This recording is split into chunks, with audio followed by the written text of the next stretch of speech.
يا أيها المزمل قم الليل إلا قليلا نصفه أو انقص منه قليلا أو زد عليه ورتل القرآن ترتيلا إنا سنلقي عليك قولا ثقيلا إن ناشئة الليل هي أشد وطئا وأقوم قيلا إن لك في النهار سبحا طويلا واذكر اسم ربك وتبتل إليه تبتيلا رب المشرق والمغرب لا إله إلا هو فاتخذه وكيلا واصبر على ما يقولون واهجرهم هجرا جميلا وذرني والمكذبين أولي النعمة ومهلهم قليلا إن لدينا أنكالا وجحيما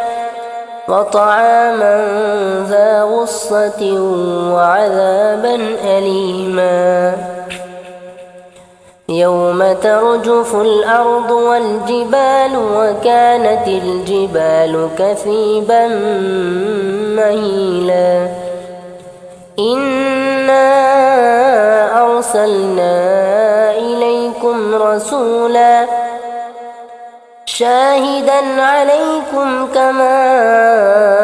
أرسلنا إلى فرعون رسولا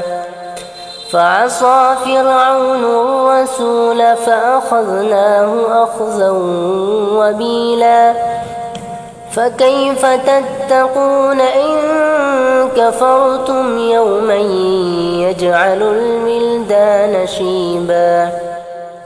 السماء منفطر به كان وعده مفعولا إن هذه تذكرة فمن شاء اتخذ إلى ربه سبيلا إن ربك يعلم أنك تقوم أدنى من ثلثي الليل ونصفه وثلثا وطائفة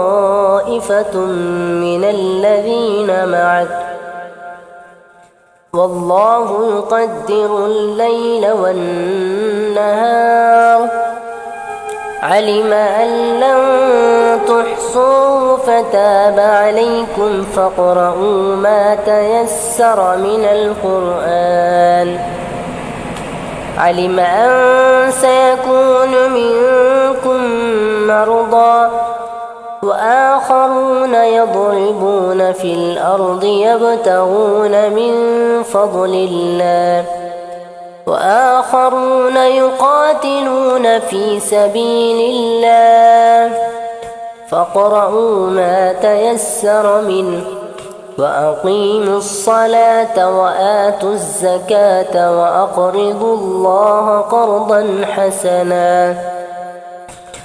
وما تقدموا لأنفسكم من خير تجدوه عند الله هو خيرا وأعظم أجرا واستغفروا الله إن الله غفور رحيم